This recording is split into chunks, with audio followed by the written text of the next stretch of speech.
Hey guys, welcome back to Starcastic Remarks, and my NPR voice is gone. Alongside Chris and James, my name is Ryan. This is the most sarcastic and remarky show of all time. Thank you for following along with us live. If you are, thank you to DraftKings and Game Time for being our sponsors. Use that promo code THPN the next time you are there using their services.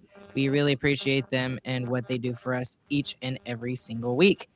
Uh, Guys, this is the first time we've been able to do a non-AGR episode in a really long time.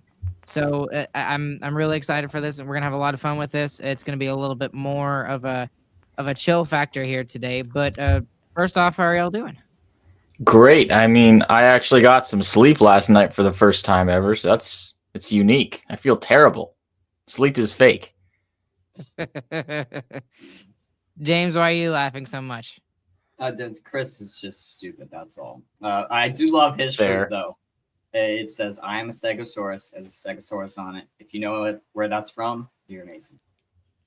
I still don't know what that's from. I haven't gotten a chance to look at the video yet, but I'm gonna educate myself after this episode. Don't worry, or maybe I'll sneak a peek while y'all are talking at some point. Okay, guys. If you're watching on YouTube, you can tell this is not my normal background. This is actually my office at my job as a band director. We had our Christmas concert tonight for the junior high, so got done with that, cleaned up a little bit, and yeah, now I'm here talking to you fine people about the Dallas Stars and all sorts of things. We got lots of things to be talking with you guys about. We've entitled this episode "The State of the Stars." This is a really good point in this season to kind of look back the last 27 games, 29 games, wherever we're at. A third of the way. Basically a third or a quarter, and it's a good kind of refresher, kind of look back and see what we've done well, see what we've done that could be better, and all that sort of thing. We're also going to get into Chris's 2 articles that he's done for 100 Degree Hockey. 1.5. 1.5, whatever. And one about Stranges and the other about Liam Bichsel. And both of which we should give credit to you, Chris. One was retweeted by Sam Nessler of DLLS, and the other by Mike Heika himself of the Dallas Stars. So really cool that you were able to get that. We'll get into that a little bit. Yeah, basically, I'm a professional is what we're trying to say. I'm sure Steven is thrilled with you, right, Chris? Yep, Steven loves me. I don't annoy him at all. Right.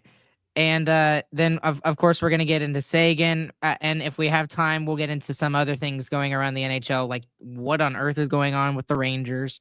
And Colorado has completely upheaved their back end. So we'll get into that if we can, if we have time here tonight. But first, gentlemen, let's talk about the state of the Stars. And I don't know if we need to go with like a logical route and we need to think about this like a logical way, or if we need to focus more on like the emotional aspect, like how we're feeling. I mean, it's just kind of up in the air. Well, what do y'all want to talk about? First things first, Stars have played 27 games. They've won 17 times. They've lost 10 times, and they've lost 0 in overtime or extra time, because we did have one shootout. And somehow we're third in our division, but we're only 6 points back from the lead. And the 2 teams that are ahead of us, we didn't foresee being ahead of us in Minnesota and the Jets. So it is a little bit confusing when you just look at standings too. I think the one thing that's nice about the 2 teams ahead of us is that we've beaten both those teams already this year. It is nice. However, there's a lot of good positive things to take away from this team, to be completely honest. With as many inconsistencies as they've had, especially on the back end, there have been a lot of good things. I mean, we could talk about how ridiculous Marchment has been. I think the one stat I saw, like since November 11th, there's nobody who has scored more goals than him. We can talk about how Nils Lundqvist has finally seemed to have appeared to take a top 4 role, and he's starting to play one. We could talk about how Jake Ottinger is absolutely ridiculous at home. He has not lost a game at home at the American Airlines Center. There's lots of different ways we could go with that. So there's a lot of good, consistent things to talk about with this. But I think what I'd really like to discuss with the state of the Stars here is that we have yet to be consistent, yet we're firmly entrenched in the playoffs. Now, I think that's the most important thing. We were at Thanksgiving, and like the stat is over 70% of the time, the teams that are in a playoff spot at American Thanksgiving end up being in the playoffs come April, and that's a very good thing to have in your back pocket. Now, what's also kind of nice to think about too is that we have yet to see the best of the Dallas Stars, in my opinion. We are finally starting to see Rope Hintz kind of take his full stride. He needs to be the elite player that we need him to be. Robo is finally starting to gain some steam there. It looks like he's finally starting to get going. And that second line, I guess we can go back to calling them the second line again. The Duchesne line is starting to cool down a little bit, but they still are getting chances, and Marchment continues to be really good despite Duchesne slowing down a little bit. So there's a lot of good things to talk about with this team, but the more positive thing about this is even though there's a lot of players who are not playing to their full potential, like you said, Chris, they're still 17-10. I mean, that is absolutely something positive to look at. Yeah, I think the important thing is what you kind of touched on, is that we're doing that with our top line honestly playing terrible compared to how they played the past 3 years. I mean, this is a big drop off for them at the beginning of the season. I don't think we're expecting them to stay this way. I think it's the growing pains out of not having Pavelski on that line that they've always had since both of those guys really broke into the league. And it's also a combination of Robo having that injury to start the season, him kind of getting out of that. And I think we're starting to see him and Rope and Wyatt Johnston all starting to mesh together and figure it out, which I think was the correct thing to do by the coaching staff. We saw a lot of shaking up the lines a little bit, but it always kind of came back to those three being paired together. And I think that was the correct decision by DeBoer. We're going to have to still see. It still hasn't set in the way we want it to just yet. But those three together, I think, is what you want to work out. Like if we can get those three rolling on the same line and have that second line of Duchesne, Marchment, and right now Stankoven, it's going to be dangerous. So I think the positive is we are where we are without our best players, which is great. That shows the depth of the team. It really does, which is excellent. And it shows that if one line is not going, there can be another line that can step up. However, the problem has been this year that we've had to rely on one line, and that's basically it for the entire season. And a little bit of sprinkles from the third and the fourth line, and almost nothing from Robo and Rope very much. Now, however, the nice thing is, like you mentioned, Chris, is there's a lot of those lines starting to pick back up. Let me pose to you this question, because this is something that I've heard a couple of other Stars podcasts kind of talk about, and I want to get y'all's thoughts on it. Would you say that the Stars have somebody that like Colorado and Edmonton have? And here's what I mean. Do we have like a top 10 or a top 20 player in the NHL in our lineup right now? Or do we have a bunch of guys that are like, top 100, and that's the depth of it? Is that necessarily a bad thing, or is it a good thing? I wouldn't say it's a good thing. I mean, it's easier to steal some games when you've got players like the Avs and the Oilers do. I mean, we saw that with the Game 6 against the Oilers. Like, Stars got shut down. Obviously, we had a ton of shots and got unlucky, but we shut down the Oilers offensively as well. And what happened is McDavid took over the game and got 2 goals on the board for him, and that's all they ended up needing that night. So, and there's plenty of examples of that for Makar and McKinnon and Kucherov and Crosby and Ovechkin and all these teams that have won cups recently, other than maybe the Blues, that have had their top guy who was tops in the league put the team on his back for a little bit. And it's something that I do think the Stars have to overcome. I would argue maybe Miro Heiskanen is top 20 if you were objective and weren't clouded by points. I think Miro Heiskanen is up there, but that's still a stretch. I think he might barely crack the top 20. So the question comes is, Makar, McKinnon, I wouldn't maybe even put Rantanen up there right now. Kucherov, like those guys, do do the Stars truly not have somebody like that? Because I mean, the thing that's frustrating in the past is we've seen guys explode. I mean, you remember Rope a couple of years ago in the playoffs? He was ridiculous. I think he had like 20 something points in 20 games in the playoffs. I mean, is he the guy, or is it Robo? Is it Joe? Is it Jamie Benn? Maybe Jamie Benn explodes for whatever reason. I mean, who does that guy need to be? Because I feel like that the Stars need to have somebody like Tyler Clizzy says over here. The Stars don't have a game breaker, in my opinion. They need a game breaker, and what I would push forward here, and that I think who our game breaker is, I think it's Wyatt Johnston. And call me crazy if you think I'm wrong, but we've seen it in the playoffs the last couple of years, even the last 2 years. He has scored some enormous, tremendous goals that have put us over the top. And then we even saw in that game, the last game they just played, Wyatt Johnston basically did everything himself on that one play. And he did it all himself. And yeah, it was a little bit of luck there involved, but it took some hand-eye coordination, and it took a ridiculous shot as well. So if Wyatt Johnston is not the person that I'm putting forward as this game breaker, who is it?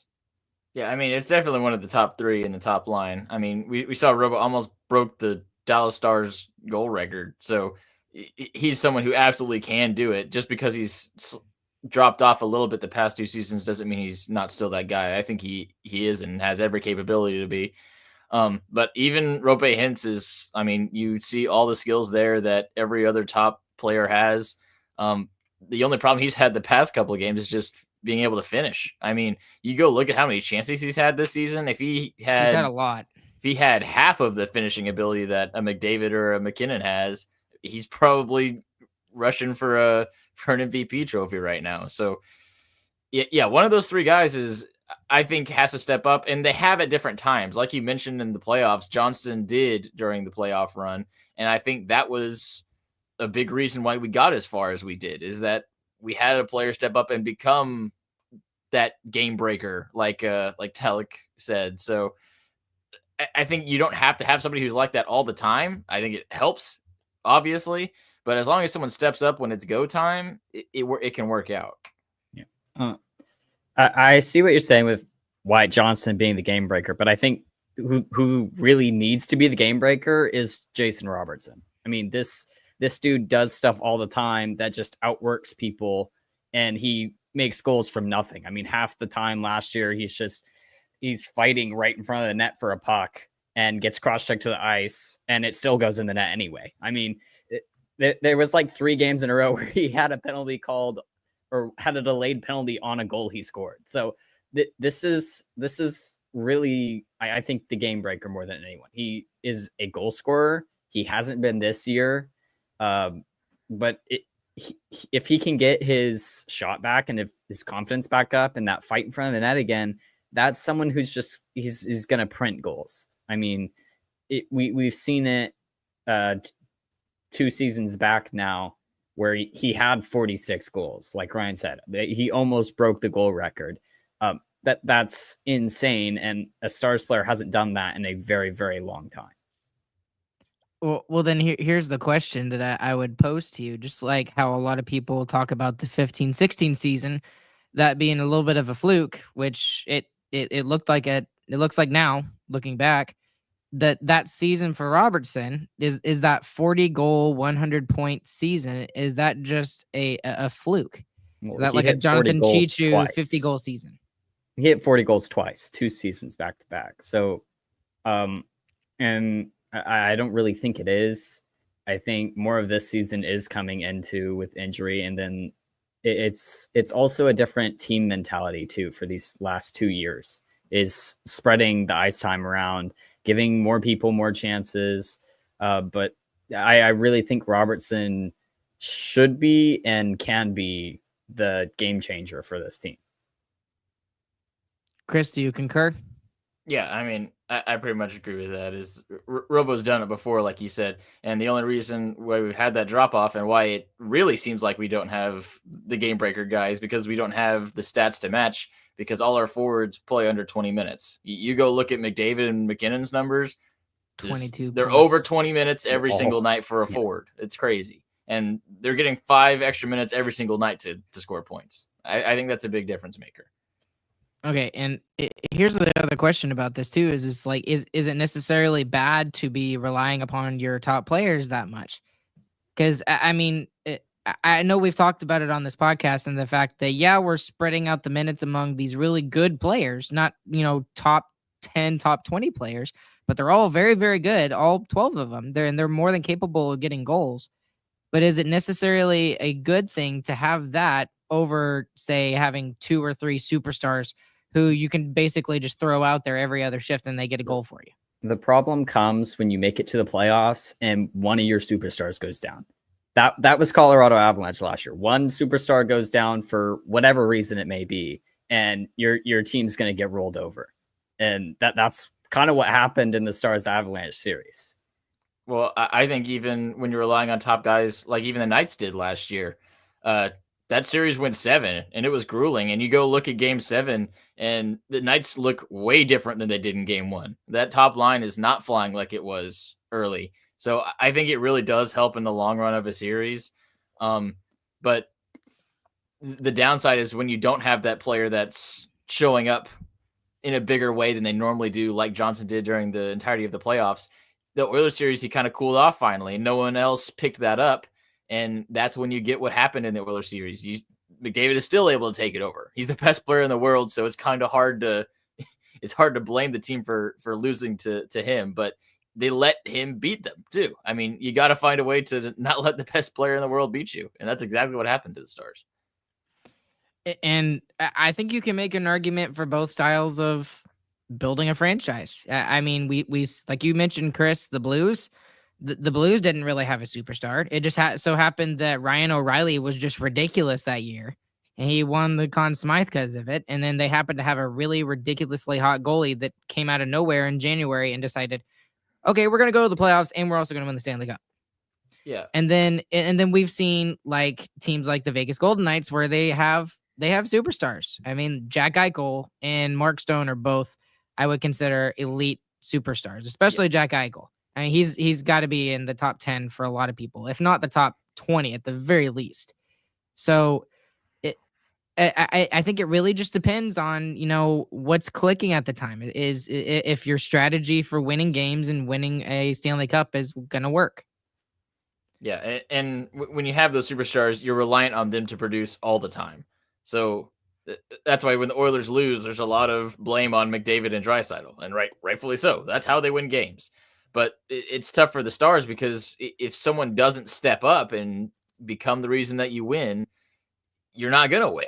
And it also gives you some hope, too, is that you only need one. You need one thing to go your way. You need one thing to be better than it is normally. And I feel like last season, we didn't really get that. Johnston was a little bit better. But overall, I don't know who you really point at in the playoffs last year and say he had an amazing playoffs and played way better than he did at any other point in the season. And I think if you get just one of those for the start, if Otter has a crazy playoffs that plays out of his mind, I think the Stars are a shoo-in to win. Fair enough. Maybe he's our superstar.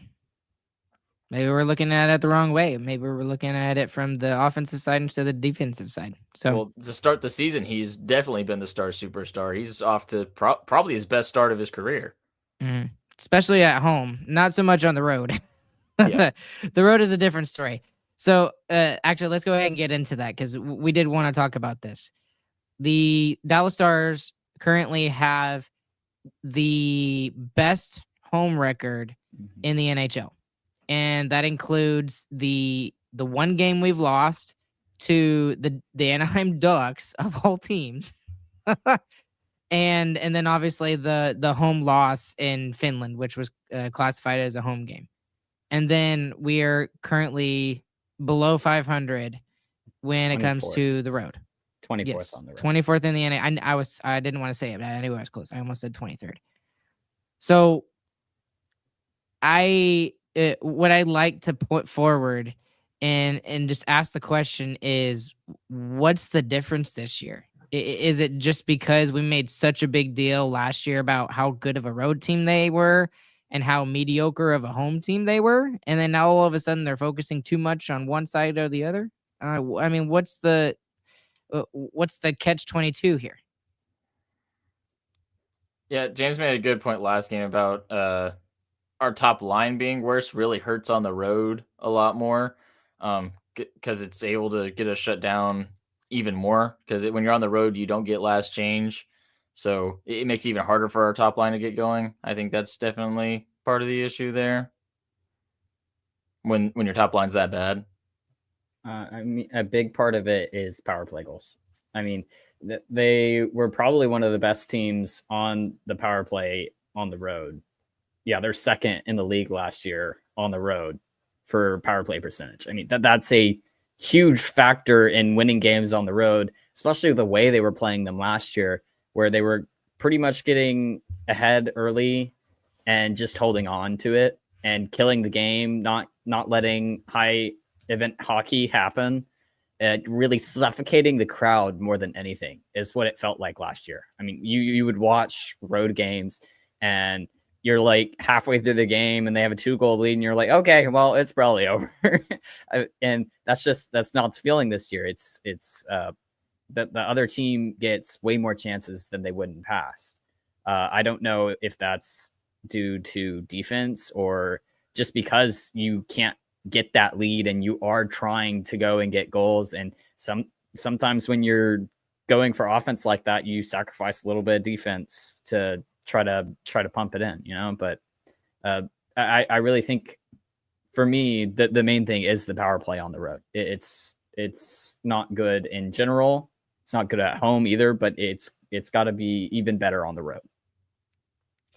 And that's something that Razor always talks about, right, guys? Special teams and goaltending. If you win those two categories, most of the time you're probably going to end up winning the game. And they've overcome a lot of that at home, and they've been able to get some goals 5-on-5 at home, but they have not been able to do so on the road.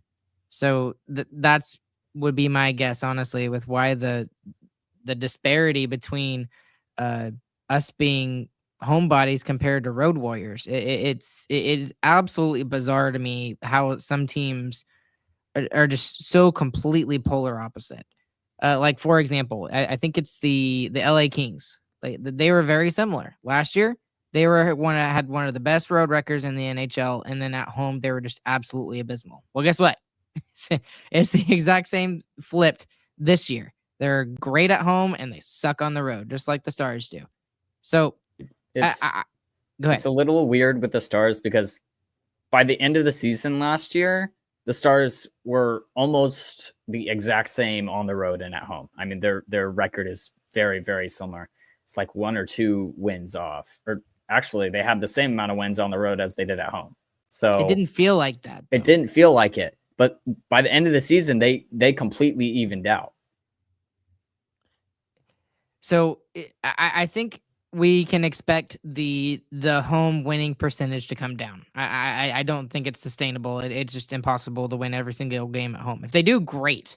They don't even have to win but 10 games on the road if they can win every game at home from here on out. But what I would really like to see is, about a 650 winning percentage at home or higher, and then just go 500 on the road. You do that, you'll get in the playoffs. 100% win percentage on both sides. That's what I want. Also, I don't know if 65-50 does get you in the playoffs. 65-50 is not very good. That's pretty bad.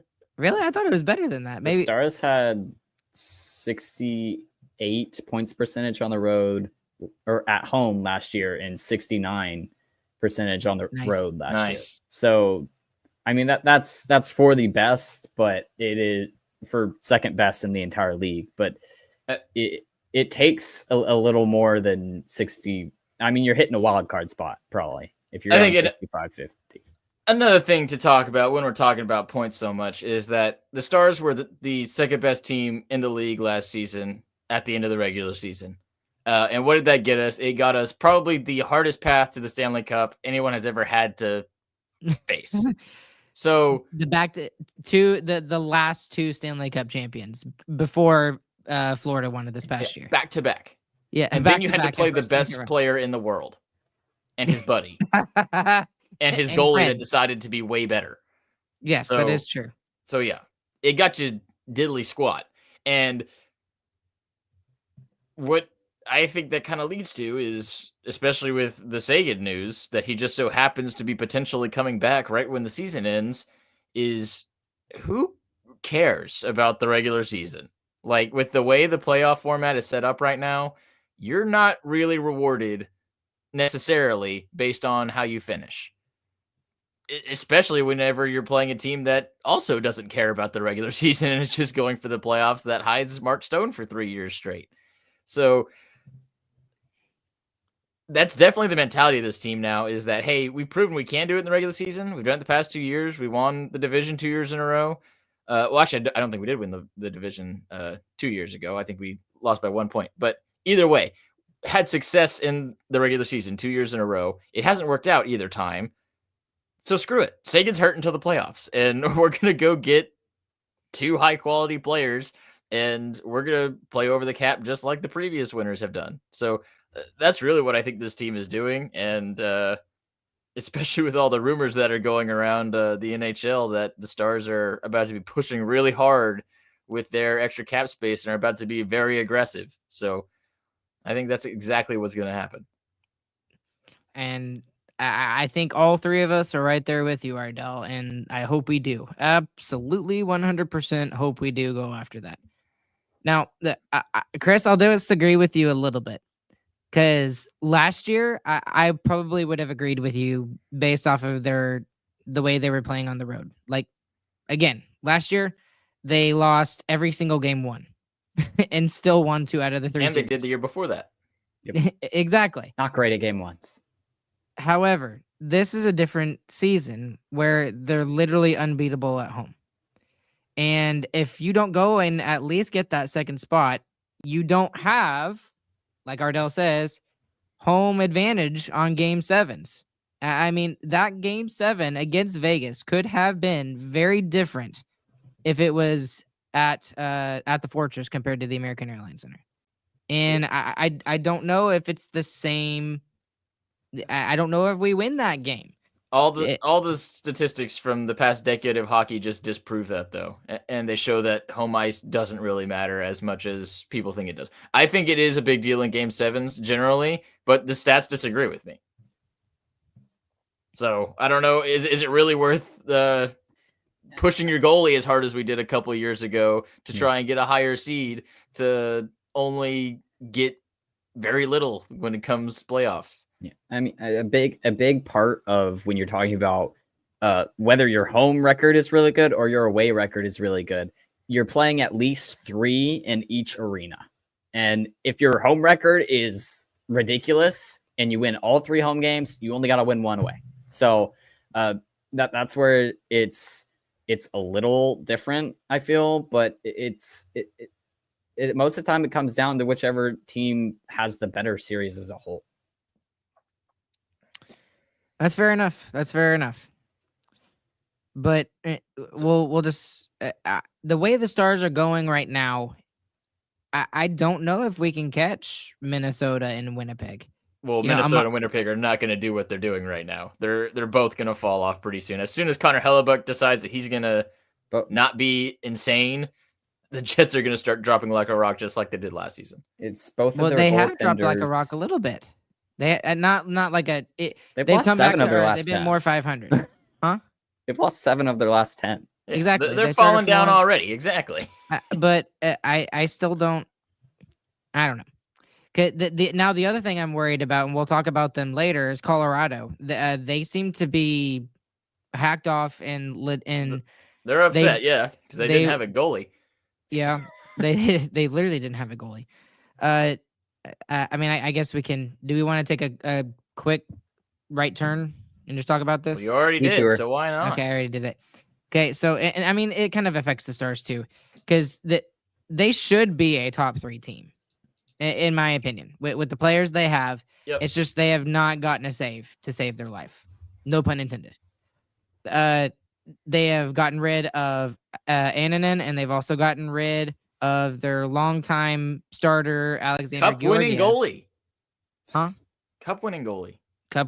Mm, Oh, no, it wasn't. It was another no, bad that was goalie. Kemper. That was Kemper. Yeah, it was Kemper. But it was the guy they got after Kemper. They replaced him with he replaced Kemper. Sorry, I had to get the words straight in my head. Anyways, they're both gone, and now there's a whole lot of wood coming in. Obviously, Stars. It's true. Don't It's give me true. that look. Wedgwood, Blackwood, Blackwood, aka Wedgewall. You're welcome, Chris. Miles And then Wood. Miles Wood is already there, and then they added Mackenzie Blackwood in the last couple of days. So, Which is crazy, by the way. I mean, but looking at all of that, Chris, stop smirking. That's a lot of wood. I can't It's a lot of wood. Straight. Stop, Chris. Anyways, do they honestly look any better with these two new guys in net? Because I would say short term, yes, because Wedgwood put up a 4-0 shutout, and then in the game before they were down 4-0, and they came back in the game and won 5-4. I don't know how much he has to do with that 5-4 win, but he's still backstopping the Avalanche going into that game. So he is a goal scorer. Yes, 100%. I feel like they're gonna win more. But like once it comes down to like they don't have a bona fide number one goaltender. It's not going to happen. That's eventually going to rear its ugly head, and they're going to have stretches where they just can't get wins. But it's basically they're fully gambling on their offense, which is a good gamble because their offense is ridiculous. You got Nathan McKinnon. But they're all offense. And that's what they're playing. It's better than Georgiev, but only marginally, probably. So, but they've already shown they can win a cup with a terrible goalie. So honestly, they're just gonna hope that their offense does what it did that season, and maybe they can do it again. And they totally can. But it'll take another crazy effort like they got on their run. So does that mean this team can get into the top 3 in the Central Division? Yeah, they can go on like a 14 and 16 streak. That's something the Stars can't do. True. So then who drops out? Is it the Jets? You think the Jets drop out? The Jets miss the playoffs. It really depends on goaltending. I mean, but it's their goaltenders that are both carrying them to these outstanding records. The teams are not playing bad by any stretch of the imagination, but the goaltenders are setting them above everyone else.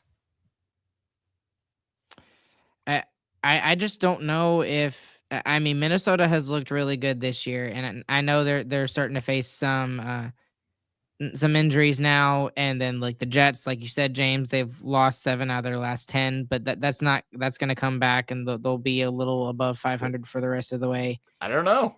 I mean, the other thing with Minnesota as well is that Kaprizov is playing out of his mind right now. He is literally about to win the MVP if he plays this way the whole way through. If he doesn't, I will be shocked, honestly. He's top of the league. He's tied for top in points. He's 42 points. So the dude is playing out of his mind with a goaltender that's also playing out of his mind. And both of those two things have to keep going for them the entire year. For them to be where they are now. Yeah, it's not sustainable. And then you compare that to the Stars, who we're all like, dang, Stars aren't playing good. And then we're only 6 points behind them. Again, very true. Okay, you're kind of winning me over a little bit with your argument here. I still don't think that it should be. What's the way I'm trying to go with here? I don't think we shouldn't look in the rearview mirror. I mean, I think we still need to be aware. I think we should look in the rearview mirror, is what you're saying? Like looking behind and making sure that we're not just being content with where we are in the 3rd spot is what I mean. Make the playoffs. I don't care. Yeah, well, we're 10th in the league. We're not close to missing the playoffs. Rip the rearview mirror off. Throw it out the window, as far as I'm concerned. Okay. All right. moving on because we're already getting kind of deep here. So that's your state of the stars. We jumped around all over there for a little while, talking about all sorts of things. But I want to get into some of Chris's articles that he wrote for 100 Degree Hockey.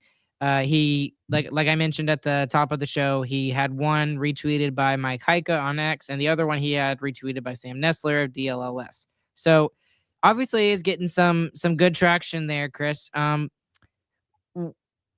What were some of the conclusions that you drew from writing those articles? Like were you looking for something specific? Were you just kind of diving in and just seeing what happened? What did you learn from writing those two articles? Well, the main one was the Bichsel article, and that's the one that I got more in depth on and looking at how he was playing so far this season. And that one's really showing that he had what we saw in the preseason isn't a fluke. He has all those skills. He's definitely an NHL caliber defenseman. And what Coach Neil Graham has concluded and some of the stuff he said in post games is that he is working on his consistency. And once he gets his consistency dialed, he's going to be 100% ready to go. And I think that's a similar thing that we were seeing for Harley, is that when he was up here in the NHL, yeah, he absolutely had the skills to be an NHL defenseman, but he wasn't doing it every single night, every single shift. He wasn't on every single time.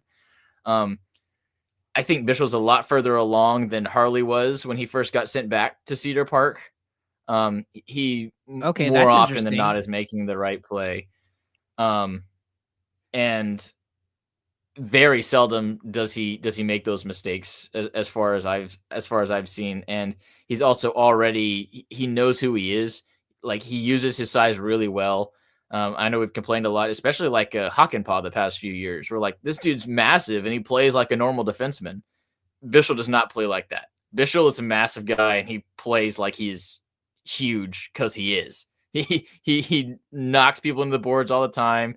His reach is really the crazy thing. Like, he's obviously taller. He's got the longer stick, but he uses that especially on like the penalty kill. He's in the low slot or right on top of the crease, and he denies the entire front of the net up to the middle of the slot almost. So he really knows how to use his size well. And in Cedar Park, he's playing in every single spot on the ice. He's playing on the penalty kill, the first unit. He's playing on that with Petrovic. He's playing probably top 3 minutes. That we don't have time on ice stats in the AHL, which is really frustrating. But if I had to guess, I'm saying he's top 3, maybe top 2 on the team. He's even playing on the power play on the second unit and moving the puck around there. So he's getting tons of looks. He's seeing all kinds of scenarios. And if he does have these small mistakes, he's always making up for them too. So I think leaving him in Cedar Park for the near term is for sure an option, or is for sure the best option. But he is going to be available and is going to be much better by the time the end of the season rolls around. He's been playing on his left and his right side consistently in Cedar Park. He's been playing with Capobianco, who won the AHL's offensive defenseman trophy. It's really just the Norris for the AHL, but it normally goes to the defenseman with the most points. And he has a very offensive, puck moving, looking for goals kind of style, kind of similar to a guy Miro Heiskanen. And he's also played with Kairu, who is also a more offensive minded defenseman, and lets him play on his left side. So he's for sure the Esa Lindell style. He's defense first, and he knows it. And he could be a replacement for Dumba by the time the end of the season comes around. If Dumba doesn't get any better than he is right now and isn't bringing the physicality, I mean, I haven't noticed much of Dumba's physicality that we thought we would get this season. Bichsel can bring that, and it could be a situation like New York had, where their big guy came in and caused a massive ruckus, and I think Bichsel could do the same thing, but is a better player than Rempe is. Okay, that's it. I don't know why my brain keeps going back to this, but the one line that you kept talking about, Chris, was you think that he's further along than Harley was. Yeah. When Harley was in his first year. Yeah, For sure. And that's just due to his consistency. He like I mentioned, that's the one thing he's working on right now. That's because everything else is there. He has everything he needs. The one thing he's working on is doing everything right every single time. And that's what's exciting about it. And it's really fun to be watching him, and you see the little mistake, and you watch him go to the bench, and you see the coach go right to him and give him the correction. It's really interesting. And he's getting more and more consistent as the season moves along. I feel like the biggest thing from a Dallas Stars management perspective is him playing on the right side. I mean, that's where they need him. They have 3 amazing defensemen on the left already. They all play left. They need someone on the right. So even if he normally would play left, teach him on the right all the way. I mean, that's going to be the biggest thing when it comes to it being a big, like, trade deadline acquisition. Essentially, it's got to be someone who can play with and alongside the other 3 left side defensemen that you have. The other thing worth noting, it's not just that they're teaching him to play on the right side. He already was. In the SHL, he played a lot of defense on the right side of the ice. So it's not, he's totally comfortable playing the right side. I'd say he's like Miro Heiskanen in that way, that he can switch and it's not really a problem for him. And every time we've talked to him, he has no issues on either side of the puck. He feels just as comfortable on both sides. Was he doing that when he made that deep run in Yes. the SHL postseason? Yes. Okay, so it's not like he's just done it in the regular season or something like that. He's done this in high pressure situations. Yes, he has played the right side in every facet of the game. And in that SHL, also worth mentioning, when he went over there last season, that team wasn't having a good start in the SHL. They were at the bottom of the league when he first joined Rogel. And he took that team and they almost won their championship. So he's for sure a big part of that. So he's a big difference maker, and he really could be for the Stars. And there's a reason he almost got into the postseason last year when Tanev went down. It seriously, it's not just hey, we might need a jolt. It was, this guy gives us the best chance to win. It was not a consideration. It was if this happens, he's going in. Yep. There was no doubt in the back of anybody's mind at that point. That's interesting to put. Okay, so make a prediction here, Chris. Is he going to be in the lineup? Is he going to be the deadline acquisition for the Dallas Stars like Harley was a couple years ago? If you're making me make a prediction, I would say yes. It really depends on how is Dumba playing, or how is the offense. Lundqvist if playing. The offense is struggling, then you can use that LTIR money of Sagan to go out and get a forward. And then you can use Bichsel as an excuse to say that we can do that. We'll talk about that later, but yeah, I think it just depends on what the 3 that are on the right side of the Stars are doing right now. If Dumba can figure it out and can get to where he was like with the Wild and a consistent top 4 role and is capable of doing that, I think you don't need Bichsel. You don't have to rush him in. If we have a hole there, I'd rather see Bichsel there than probably anyone else that's on the market for a right-handed defenseman. Not to mention he's a heck of a lot cheaper than anybody you would probably find, at least for the price. Like value-wise, you're not going to find anybody for like that. Exactly, and you bring up Bichsel and you bring in 2 new players with the new cap space you have. I mean, there are 3 acquisitions, and then you bring Sagan back once the playoffs start. Like, there's a lot of opportunity here, and from rumors swirling around hockey, that's the kind of thing that the Stars are looking at doing. They're looking at making a bigger splash than they've made in a long time. Well, I mean, I don't know. Chris Tanev was, I would argue, was probably the biggest fish on the market last year, and I didn't really give Nil credit, and I did not think he was going to go out and get him. I mean, I wrote that little blog post about, a couple of guys that I thought were under the radar picks that he would go after, and then my last sentence of the blog post was like, well, maybe he will go after Chris Tanev, and then he ended up doing it. So but the biggest thing with that is he didn't give up any of his important pieces, and I think that's what these rumors are really mentioning, is like these pieces that were off the board. This is going to be like an Iginla type trade. Yes, there was these pieces that were off the board. It was Johnson, Stankoven, Bork, and Bichsel. They were off the board. Nil wasn't going to trade them.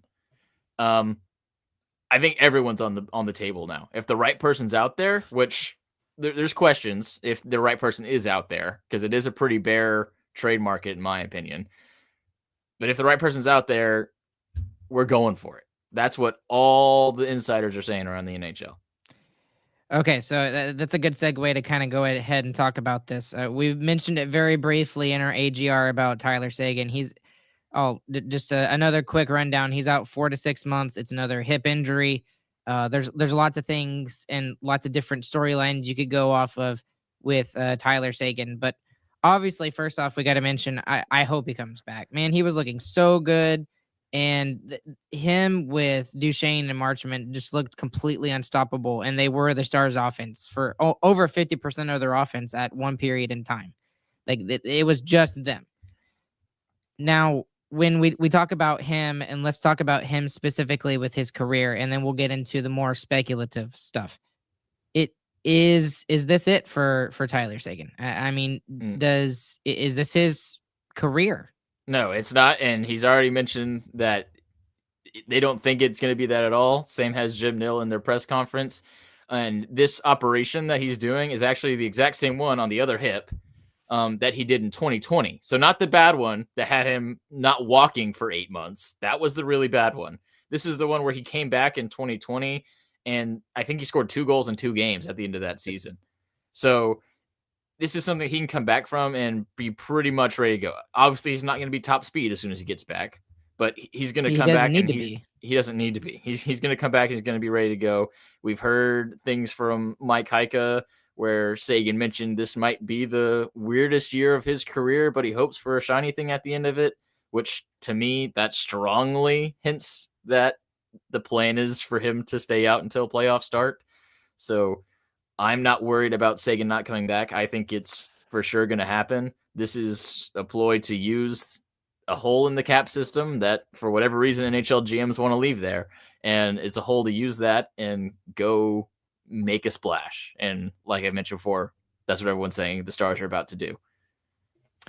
So that's I'll take the bait there, Chris. I threw out Rasmus Anderson's name out there from Calgary. Now, Calgary's still in the playoffs as we talk, or they're very close. They're on the bubble. Is there another name out there that you would like to see the Stars go after other than maybe like Rasmus Anderson? Well, first of all, I think with the way the trade market is right now, we're probably looking at getting 2 players instead of one big one with this around $9.5, $10 million cap space that we'll have. So the one I'll throw out there off the top is a player that's very likely to be on the trade market, and that's Mikael Granlund, who is a Finn, who would slot in very well there. He has 30 points in 28 games so far with the San Jose Sharks, so doing very well on a poor team, and he's $5 million right now on an expiring contract and would be a perfect rental. And I don't even think you would have to give up one of your large prospects to get him, just based on, I mean, he's obviously going to be rented out at the end of the season. How old is he? 33. Really? It's 32. 32. He's 33 when his contract expires. Okay, I must be thinking Eklund then, because I think Eklund is the young guy, correct? I think he's like 23 or 24, maybe even younger. Okay, that's a little bit more interesting, because I was kind of throwing that off because I was thinking it was a different guy. But you know, it kind of sounds like a Matt Duchesne type of person, like someone who's kind of, you know, probably his best days are behind him. But I mean, like you said, he's having a fantastic season, Chris. That's impressive to see that with him. James, is there anybody in particular that you're looking at, or maybe like what specifically are you looking for? Are you looking for more offense, or are you still looking for a defenseman? Because maybe that defenseman's Liam Bichsel. I have no clue who player wise exactly. I would like to see another defenseman. Even if it's just a depth defenseman piece, because we saw in the playoffs, we even tried to go and get depth for our defense, and it still ended up we played 5 guys in the playoffs because Nils Lundqvist just could not play in the playoffs. I mean, there's no proof that Nils is going to be able to play in the playoffs either again this year. I mean, he's that's true. had it. He's had an improvement in the regular season. It's fairly obvious, but I mean, he was playing in games here and there in the regular season towards the end last year, and into the playoffs, he just could not do it. He couldn't do anything. So I think some more defensive depth, it's never going to hurt you. You want some more defensive depth, James? I want some more defensive depth. Well, how about another Finn? Rasmus Ristolainen No.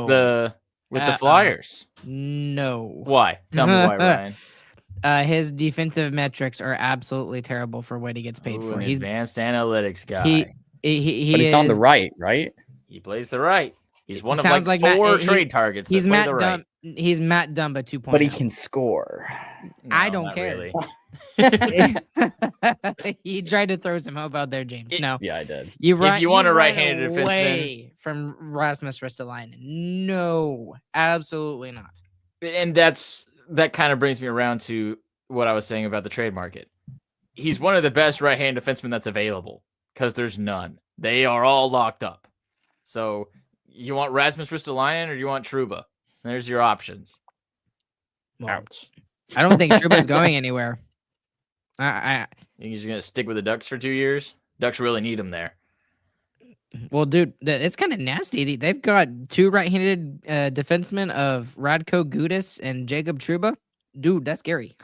Yeah, they're doing I'm a lot not saying with they're it, going to be too. good, but like I don't. You better be keeping your head up against the Ducks. They Okay. have those guys so that they can sell them later. For sure. Gudas, I don't know. But What would Maybe they keep Trouba. him for? he's the captain there. They named him captain. So? I They're don't know. the Ducks. Fair enough, but They're barely at the cap for. They're about to sell Zegras and the other guy. Secrets is hurt again, isn't he? Yeah, he is. I think he That is. really That, sucks, that guy man. can't stay healthy to save his He life. can't catch a break. Okay. What else? I'm trying to remember what else we had planned. Okay. Who else do you want to trade for, Ryan? It would be really cool, and it's more of a cool factor, but I don't see it happening. Malkin Yep. on the Stars. I mean, that seems to check so many boxes. At least for me, he's won multiple cups. He's still a productive player. He won't have to be on the same role like he is with the Penguins right now. Now the Penguins are playing really well all of a sudden. I think they've won 5 out of their last 7 or 6 out of their last 8 or something like that. So this might not even be possible, but I mean, that's really intriguing to me. And I'm not trying to say that would be a replacement for Mr. Number 16, Joe Pavelski, but I really think that's someone that we're truly missing in the lineup right now. We need somebody that has just been there, done that, still productive player. But what's different, no offense to Joe Pavelski, that Malkin has is he's got Stanley Cup experience. And I know that that's so cliche to say, and it's very, ick to talk about that like we talk about grit sometimes. This team doesn't have enough grit, but it really is true. Like, this Stars team does not have a lot of Stanley Cup experience. And that at first I was just like, no, that's not going to happen. There's no way. Dude, I'm kind of talking myself into it with Evgeny Malkin. Yeah, and it's the exact kind of player that Jim Nill would love to have too. Like an aging veteran that can still do it. That's Nill's guy. Like, it seems like a player that he really wants. My main problem with that is he's only played for Pittsburgh his whole career. So it's going to be quite a shock to the system once he moves to Dallas. And we've seen some players really struggle with that. I mean, we saw Pavelski struggle with it the first 2 years he was here. And we saw Kane struggle when he's still bouncing around teams. So, yeah, it's very interesting. That's what I'll say. Yeah, there's no chance of it happening until There's definitely chance until Pittsburgh is out of the playoff race. And that might not be that around might be the true playoff with the Crosby. trade deadline. Yeah, I mean, you're not going to break up those 3 guys unless Yeah, if you have Crosby and you're above the mark, technically, I think it Or is even tough to trade him close. off. You keep it. Yeah. If you're Yeah. close at all, I mean, you're you close. just you keep it and you keep trying. Yeah, a good point here by Brian. If you could bring that one up, Ryan. It's going to be expensive for anyone at the trade deadline. I feel like, especially for the Stars, because we have good prospects available. So yeah, I 100% agree. Malkin's going to be a guy that's expensive because of that, especially. I don't know. I don't know. We'll have to say. Ardell. Dumba for Crosby. Who says no? Seems fair. The Stars say no. No, I'm just kidding. Okay. Last thing, and then we'll do who cares. What is going on with the Rangers right now? It seems like everyone is talking about them right now. They this offseason went with Barclay Goodrow, and they a while ago signed him to a really expensive contract for like a middle six guy, and it included a no trade clause. And he didn't want to get traded to the San Jose Sharks, and they said, "Screw you, too bad. We're going to put you on waivers." And the San Jose Sharks claimed him anyways. And then they do the exact same thing to Jacob Trouba a couple days ago, and they basically tell him, we're sucking it up right now. Something needs to change, and we're gonna play hardball with you. You accept one of a trade to one of these destinations that we've figured out trade package wise, or we're just gonna throw you on waivers, and you have no idea where you're gonna end up. So that it seems like they are taking a page out of the Vegas Golden Knights book right now. At least Chris Drury is the Rangers GM. Is this the way to go? As long as Jim Nill is the GM of the Dallas Stars, he will never do that. Never do that. One of the things he's talked about that's more important to him than winning is the character. And we saw that when he fired Monty. When he fired Monty was having a good season with the Stars. He really was. And it didn't matter. Jim Nill cared more about the character of Jim than he did about the winning aspect of it. And he wasn't going to put up with it. So, but I mean, is this going to be the trend now? Are we going to see? We've seen Vegas do it. They won the cup. The Rangers are starting to do it, and it doesn't seem to be helping them. But are we going to see more teams in the future doing this sort of? I don't want to say cap circumvention, but sort of, kind of. Well, it's a weird one, especially when I think about the Rangers, because they tried to have that crazy trade deadline a couple of years back where they brought in like 3 or 4 different big players, and they tried to put them all together, and everything fell apart. It all fell into pieces, and they were out in the first round when it really looked like they had a really good chance that year. And then I feel like there's just proof with their team that having the same players around them is a greater benefit than going and trying to just get the best you can. Yeah. Another thing I think is fair to point out here is that the Rangers didn't technically do anything wrong here. They followed what the contract said. He had a no trade clause. They didn't trade him unless he wanted to waive that. Putting him on waivers is totally within their rights. If Trouba wanted a no movement clause, he should have negotiated for a no movement clause. So the Rangers are technically in the right there. Is it going to make them friends? Probably not. And I think other players will look at that and say, well, I'm not going to sign with the Rangers unless I have a no movement clause then. And I think that's a fair thing for them to do too. So yeah, I think it's not going to make you any friends. And that's one thing that I am thankful that the Stars are good for. Every time we have even a rental come in here, they have nothing but high praise to say about the Stars management. And I think long-term that's good. And I think that's led to some of these team-friendly contracts that we've seen the Stars get the past couple of years. So yeah, I think the Stars are doing it the right way. We'll see who it pays off for, because we've seen the wrong way pay off for the Knights, but I think the Stars are doing it better. And, by the way, masterclass by Jim Nill getting that Ottinger contract done. I mean, at first everyone was like $8 million, and was just like, well, first off, he deserves it. And second off, do you not see what Igor Shesterkin literally just signed. What is it? 8 years, $11.5 million. Holy crap! That would have immediately probably put Ottinger closer to the $10 million range. Maybe I wouldn't say over it, but No, yeah, you know, in the 9.5 range, he could probably be asking for that.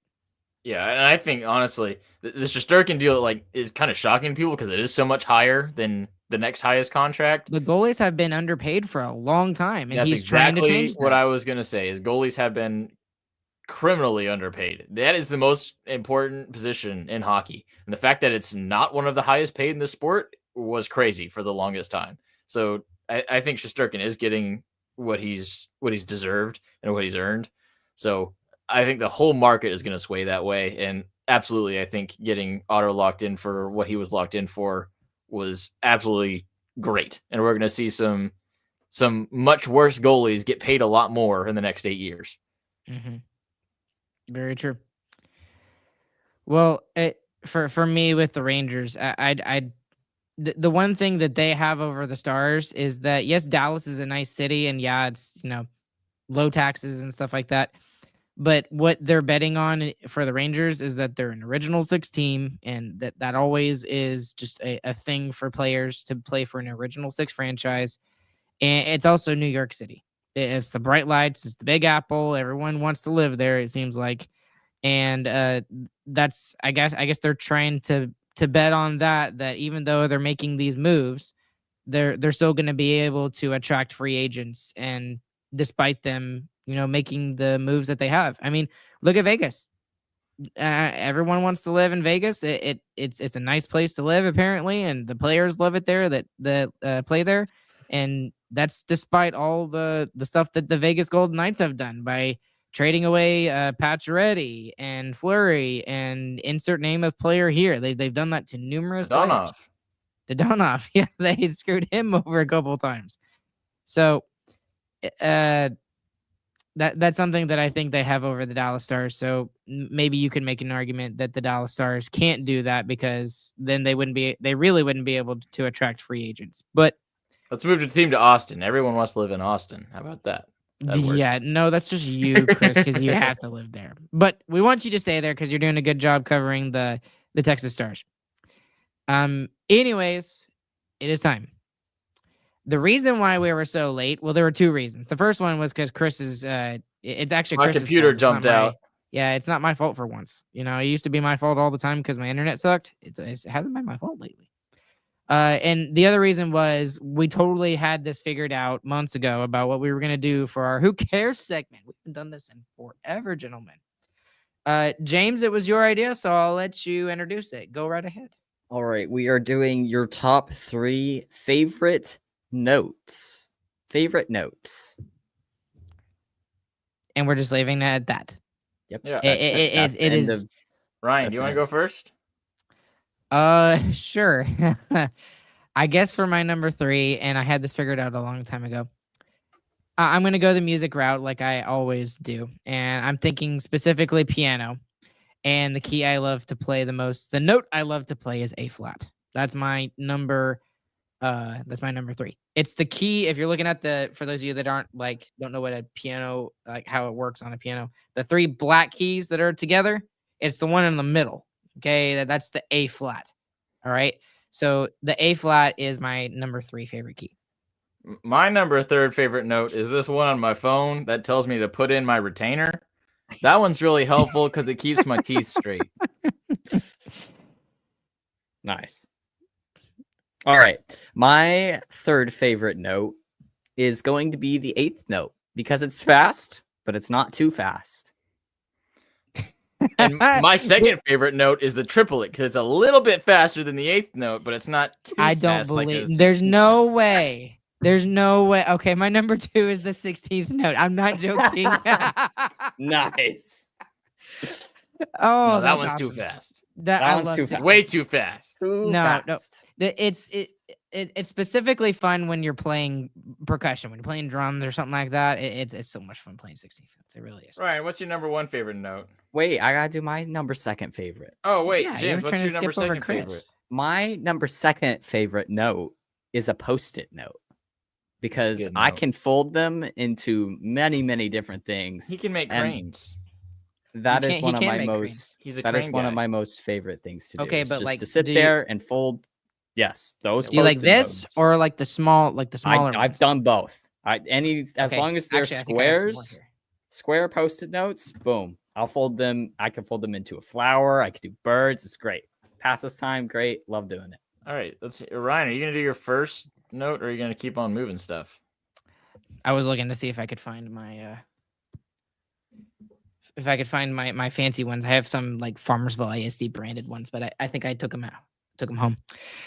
Anyways, my favorite note, and I actually went with this because it's an alarm on my phone, and I hate it so much. But if I don't have it, then it doesn't get done. And I know this is such a teacher thing to say, but I have an alarm set for every single period within 3 minutes into the period to put attendance into the system because I am so bad about taking attendance. So that's my number one, because if I don't have those alarms, those notes that go off, it doesn't get done.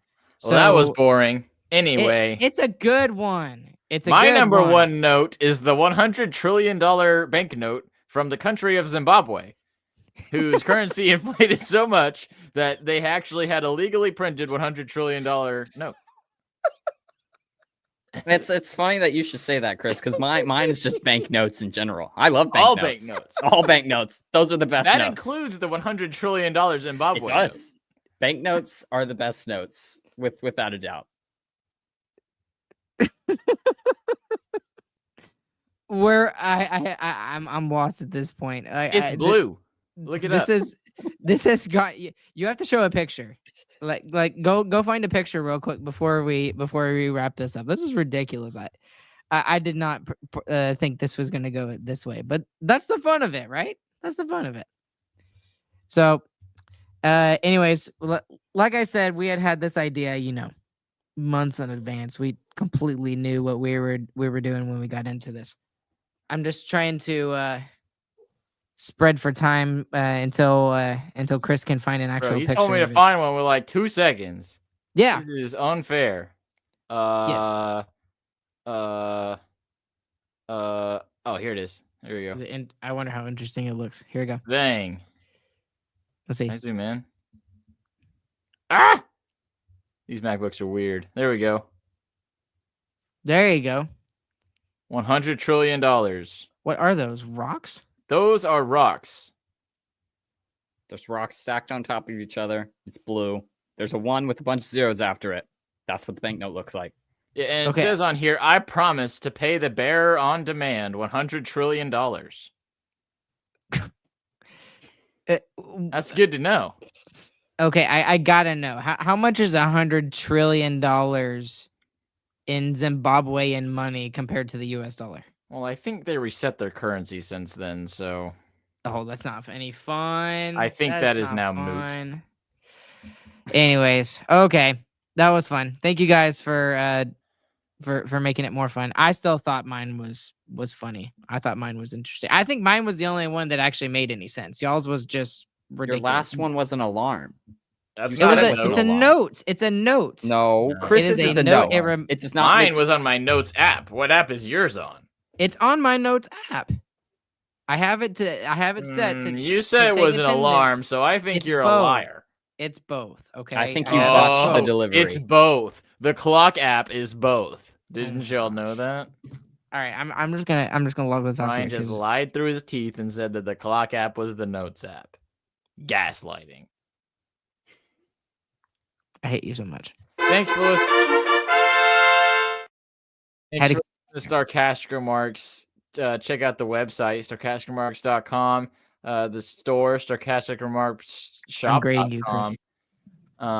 Check out Chris's articles at right. I should have mentioned that off the top. He's got his own articles. Go to 100degreehockey.com. Get all your latest updates on Liam Bichsel. And Antonio Stranges has just won AHL Player of the Week. That might be an interesting trade chip. Go read up on him and be on the lookout for an even more in-depth article on him coming soon. check out our sponsors, Game Time and DraftKings. Use that promo code THPN for the free goodies and stuff. On Game Time, you can put it in right now. Right now.